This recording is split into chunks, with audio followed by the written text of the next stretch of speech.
Hello everyone, जय हिंद। मैं हूं महेंद्र और आप देख रहे हैं MT365। आज की इस वीडियो में हम लोग सेमेस्टर 2 के हिस्ट्री ऑनर्स के सिलेबस को देखेंगे, जिसमें आप लोगों को पूरे डिटेल्स में हर एक टॉपिक के बारे में बताया जाएगा।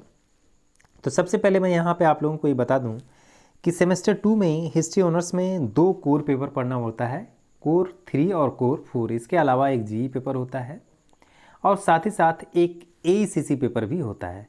तो उस जी और AECC के सिलेबस की चर्चा हमने दूसरे वीडियो में की है। यहाँ पे इस वीडियो में हम लोग सिर्फ जो हिस्ट्री का कोर पेपर है उसके बारे में हम लोग देखेंगे। तो आइए करके हम लोग देखते हैं कि कोर 3 में कौन कौन सा टॉपिक आप लोगों को पढ़ना है और कोर 4 में आप लोगों को कौन कौन सा टॉपिक पढ़ना है। तो कोर 3 में जो आप लोगों को पढ़ना है, तो कोर 3 के जो सब्जेक्ट का नाम है वो है एंशिएंट इंडियन हिस्ट्री। और इसमें बेसिकली आप लोगों को जो पढ़ना है वो post Mauryan age to pre सल्तनत पीरियड तक आप लोगों को पढ़ना है, अर्थात कि मौर्योत्तर काल से लेकर के पूर्व सल्तनत काल तक के इतिहास को आप लोगों को इसमें पढ़ना है कोर 3 में। तो ये यहाँ पे कभी एक चीज़ ध्यान रखें कि जब एग्जामिनेशन फॉर्म भरने की बारी आती है तो उस समय कोर पेपर का नाम भी लिखना होता है। तो कोर 3 पेपर का जो नाम है वो एंशिएंट इंडियन हिस्ट्री है और इसमें आप लोग पूरा लिखेंगे post modern age to pre सल्तनत पीरियड। ये पूरा का पूरा आप लोग इसमें लिखेंगे। अब आइए हम लोग देखते हैं कि इसके अंतर्गत अर्थात कि मौर्योत्तर काल से पूर्व सल्तनत काल तक के अंतर्गत आप लोगों को क्या क्या पढ़ना है। तो सबसे पहला जो टॉपिक है वो है post Mauryan developments 200 BC to 300 AD, अर्थात कि मौर्योत्तर विकास 200 ईसा पूर्व से लेकर के 300 ईस्वी तक। इसमें जो सबसे पहला सब टॉपिक है वो है आपका, यहाँ पे देख सकते हैं ए में करके हमने ये बना दिया है, इसको कैटेगराइज कर दिया है ABCD करके। तो ए में आप लोगों को है इन्वेंशन एंड दियर इम्पैक्ट्स पढ़ने के लिए। इसमें बैक्टीरियन ग्रीक्स है, सीथियंस है और कुषाण्स है। अर्थात कहने का मतलब ये है कि मौर्योत्तर काल के बाद उत्तरी भारत की जो सबसे महत्वपूर्ण राजनीतिक घटना थी वो थी उत्तर पश्चिम से विदेशियों का आक्रमण। और इन विदेशियों में सबसे पहला जो आक्रमण होता है वो बैक्टीरियन यूनानी है ना, अर्थात कि बैक्टीरियन ग्रीक का आक्रमण होता है। इसके बारे में आप लोगों को जानना है। यहाँ पे मैं आप लोगों को बता दूं कि बैक्टीरियन ग्रीक को भारतीय साहित्य में यवन के नाम से जाना गया है और बैक्टीरियन ग्रीक का सबसे महान जो शासक था वो था राजा मिनांडर, है ना। ये जिसको यहाँ के जो है शासक नागसेन ने बौद्ध धर्म में उनको दीक्षा दी थी। इसके बाद बैक्टीरियन यूनानियों के बाद जो है वह भारत पर शकों का आक्रमण होता है, जिसको भारतीय साहित्य में जो है सीथियन कहा गया है। और इस वंश का जो सर्वाधिक महत्वपूर्ण राजा था या प्रसिद्ध राजा था वो था रुद्रदामन प्रथम। और शकों के बाद जो है भारत पर जो आक्रमण हुआ वो कुषाणों का हुआ था, है ना। और कुषाण वंश का सबसे महत्वपूर्ण शासक जो हुआ था वो कनिष्क हुआ था। तो ये कुल मिला के इसमें ए में जो है आप लोगों को पढ़ना है बैक्टीरियन यूनानी, शक और कुषाणों का आक्रमण और उसका भारत पर क्या प्रभाव पड़ा, इसके बारे में आप लोगों को जानना है। अब इसी में बी है, बी टॉपिक जो है उसमें आपको पढ़ना है पॉलिटी। तो किसका पॉलिटी पढ़ना है? शुंग का, जिसमें पुष्यमित्र शुंग के बारे में पढ़ना है आप लोगों को। कुषाण में सिर्फ कनिष्क के बारे में पढ़ना है और सातवाहन वंश में गौतमीपुत्र सतकर्णी के बारे में आप लोगों को जानना है। ये 3 महान शासक जो थे पुष्यमित्र शुंग और कनिष्क तथा गौतमीपुत्र सतकर्णी, इन तीनों शासकों के बारे में आप लोगों को डिटेल से जानना है, उसकी जीवनी और उसकी उपलब्धियों के बारे में जानना है। यहाँ पे ध्यान रखें कि इस टॉपिक से हर एक साल एक ना एक क्वेश्चंस जरूर पूछा जाता है, अर्थात कि पुष्यमित्र शुंग हो, चाहे कनिष्क हो, चाहे गौतमीपुत्र सतकर्णी हो, इन तीनों को आप लोग बहुत बढ़िया से तैयार कर लीजिए ताकि एक क्वेश्चन आपका यहाँ से कंप्लीट हो जाए। तो ये दूसरा है। सी में आप लोगों को जानना है economy, land grant, trades and trades routes and Indo Roman trades, अर्थात कि कहने का मतलब ये है कि मौर्योत्तर काल की जो अर्थव्यवस्था थी उसके अंतर्गत आप लोगों को भूमि अनुदान के बारे में जानना है, व्यापार के बारे में जानना है और व्यापारिक मार्ग तथा भारत रोमन व्यापार के बारे में आप लोगों को पढ़ना है। यहाँ पे ये ध्यान रखें कि ये जो जिस अर्थव्यवस्था की ये बात की जा रही है ये मौर्योत्तर काल की अर्थव्यवस्था की यहाँ पर बात की जा रही है। और इसी मौर्योत्तर काल के अर्थव्यवस्था के बारे में आप लोगों को यहाँ पर पढ़ना है। खास करके इसमें जो सबसे इम्पॉर्टेंट टॉपिक है वो इंडो रोमन ट्रेड्स है, अर्थात कि भारत रोमन व्यापार है।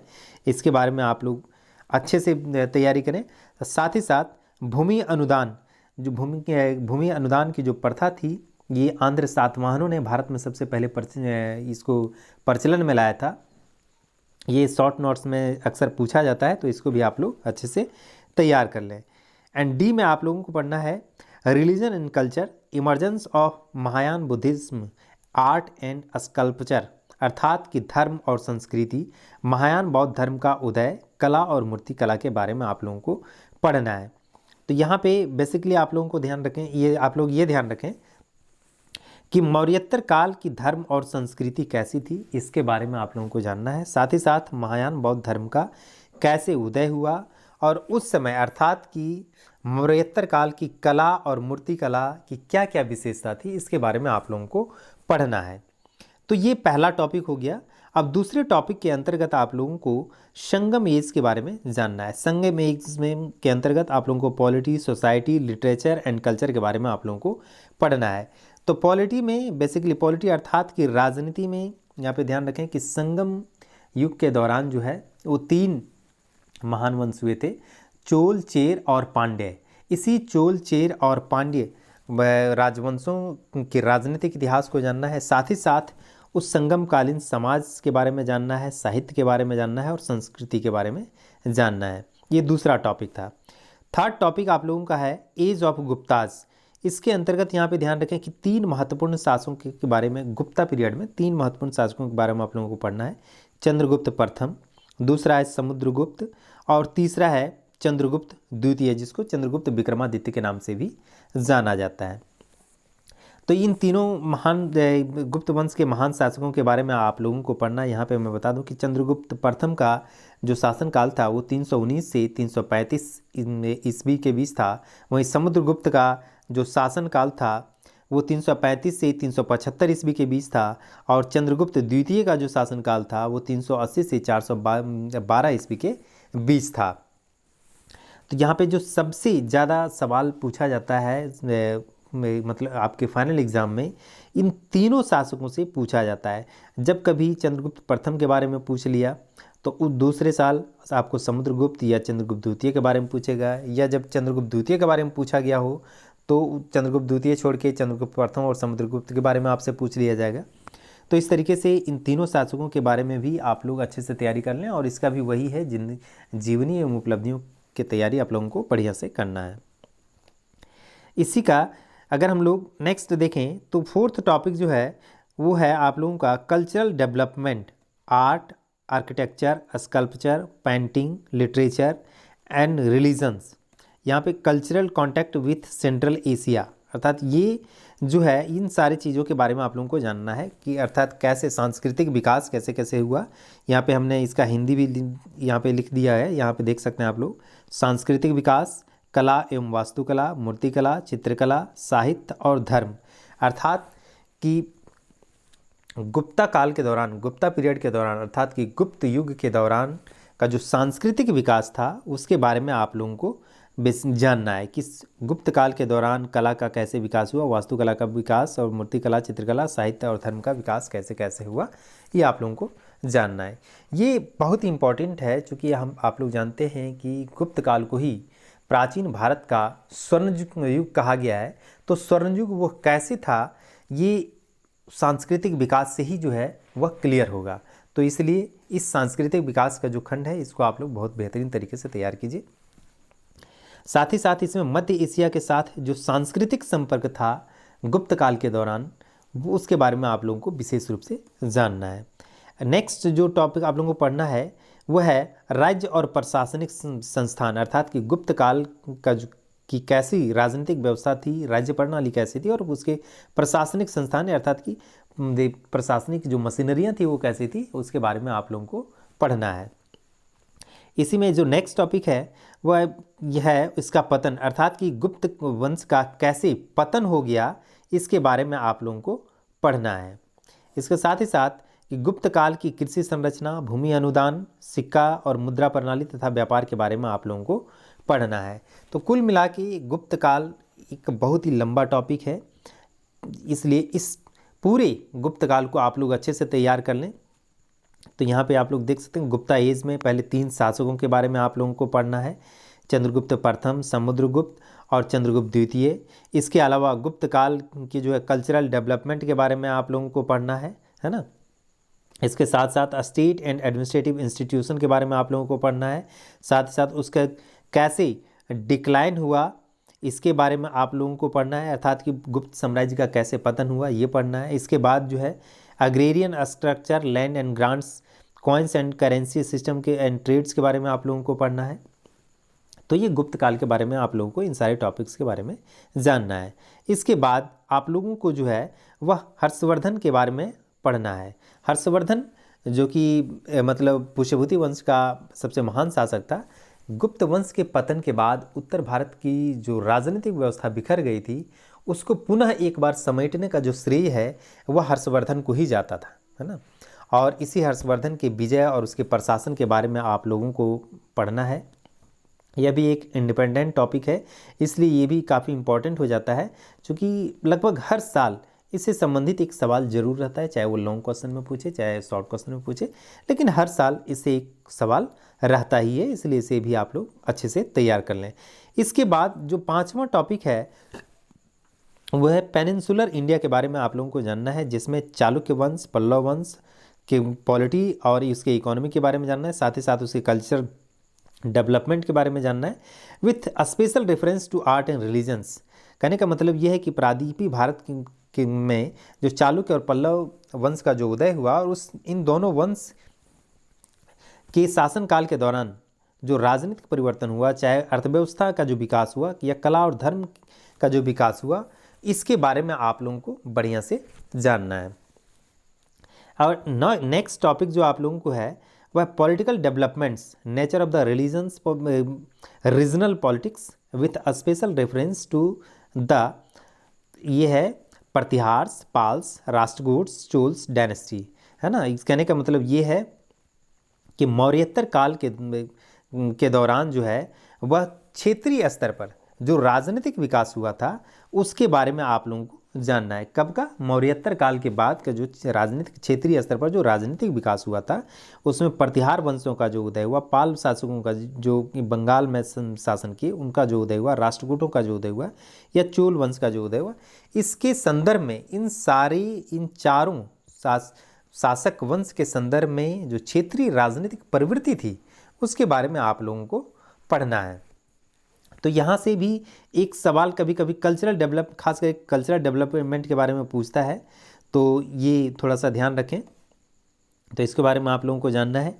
नेक्स्ट है अरब इन्वेजन, है ना, कॉजेज एंड इम्पैक्ट, अर्थात कि अरब आक्रमण जो भारत में हुआ उसके बारे में आप लोगों को जानना है, खास करके अरब आक्रमण के क्या कारण थे और उसका भारत पर क्या प्रभाव पड़ा, इसके बारे में आप लोगों को पढ़ना है।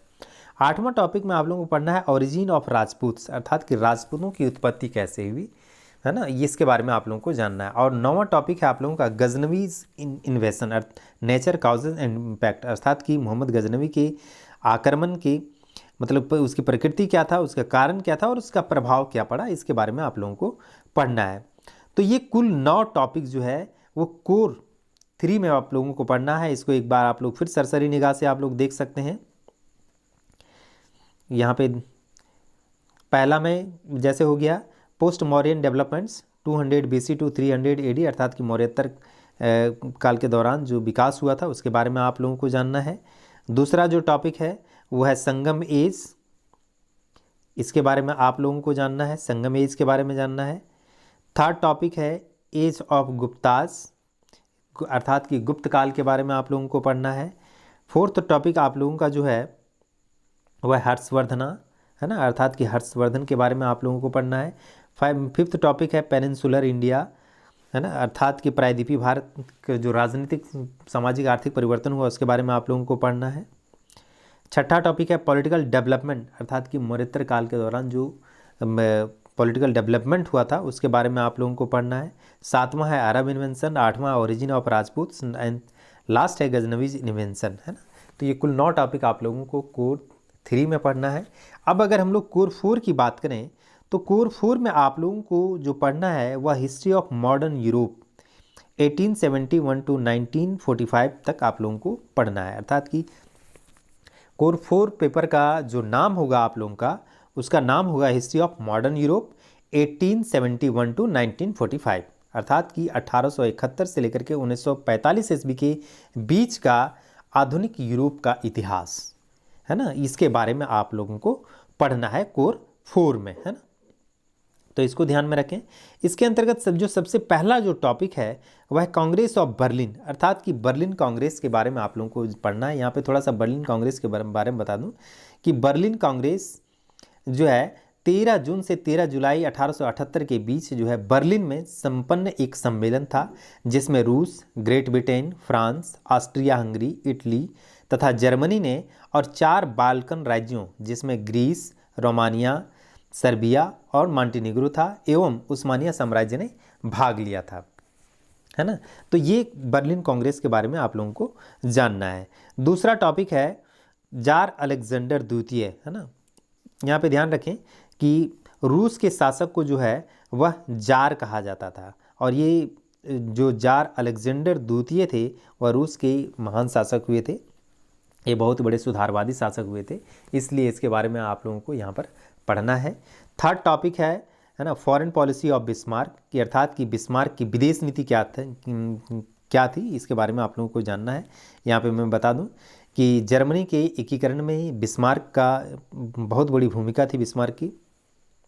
और बिस्मार्क की विदेश नीति का जो सबसे मुख्य उद्देश्य था कि यूरोप में जर्मनी की जो प्रधानता थी उसको बनाए रखना था, अर्थात कि पूरे यूरोप में जर्मनी को एक शक्तिशाली राष्ट्र के रूप में जो है बनाए रखना था। ये थी जर्मनी की बिस्मार्क नीति। अब फोर्थ टॉपिक आप लोगों को पढ़ना है causes and impact of the first world war 1942-18, अर्थात कि प्रथम विश्व युद्ध के कारण और उसके प्रभाव। ये बहुत ही इम्पॉर्टेंट टॉपिक है, हर साल इससे सवाल जरूर पूछा जाता है।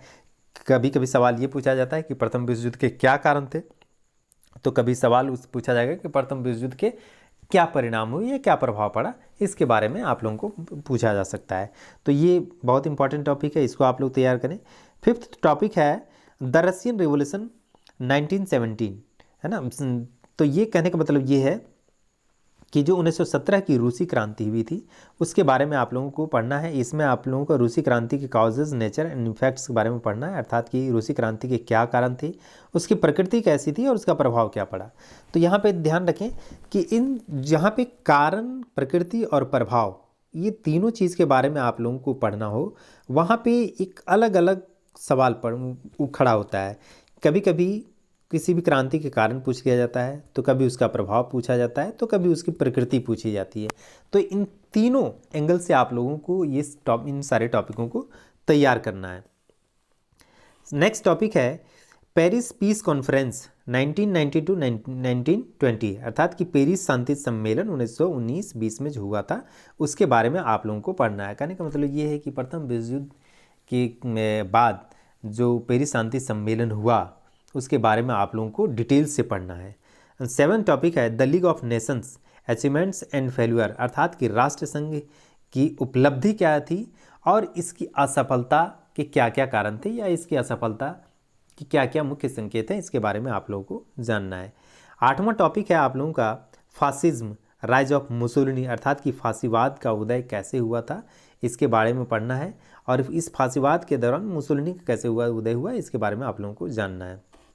9th टॉपिक है नाजिज्म, अर्थात राइज ऑफ हिटलर, अर्थात कि नाजीवाद के बारे में आप लोगों को पढ़ना है ना। तो यूरोप में यहाँ पे ध्यान रखें कि मॉडर्न यूरोप में फांसीवाद और नाजीवाद, ये दो बहुत ही इम्पॉर्टेंट टॉपिक है इतिहास में पढ़ने के लिए, और ये जानना चाहिए कि फांसीवाद क्या था, नाजीवाद क्या था, इसका प्रभाव क्या पड़ा यूरोप में या पूरे विश्व में, इसके बारे में आप लोगों को पढ़ना है। और ये काफ़ी इंपॉर्टेंट टॉपिक भी है, इसके बारे में सवाल पूछा भी जाता है, तो इसके बारे में आप लोग जान लें। एंड लास्ट टॉपिक जो है वह है second world war 1939-45 causes and impact, अर्थात कि द्वितीय विश्व युद्ध जो हुआ था उसका क्या कारण था और विश्व पर उसका क्या प्रभाव पड़ा। तो कुल मिला के सेकेंड पेपर में, अर्थात कि फोर्थ पेपर में, कोर 4 में आप लोगों को 10 टॉपिक पढ़ना है, तो इस तरीके से आप लोग एक बार फिर से इसको सरसरी निगाह से कोर 4 का जो टॉपिक है उसको देख सकते हैं। कोर 4 में पहला जो टॉपिक है वह Congress of Berlin, second topic है जार अलेक्जेंडर द्वितीय, थर्ड टॉपिक है foreign policy of Bismarck, fourth topic है causes and impact of the first world war 1942-18, है ना। फिफ्थ टॉपिक जो है आपका the Russian revolution of 1917 causes nature and effects, and six topic है Paris peace conference 1919-20। सातवां topic है the League of Nations achievements and failure. आठवां topic है फासिज्म। नौवां टॉपिक है नाजिज्म एंड 10वां टॉपिक है सेकेंड वर्ल्ड वार। तो ये कोर 3 और कोर 4 का जो पूरा सिलेबस है उसके बारे में हमने आप लोगों को बताया। मुझे उम्मीद है इस वीडियो से आप लोगों को अपने एग्ज़ाम्स की तैयारी के लिए काफ़ी मदद मिलेगी। तो आज के लिए बस इतना ही। अगर आप लोगों को यह वीडियो पसंद आया हो तो इसे please like share and subscribe जरूर करें। जय हिंद।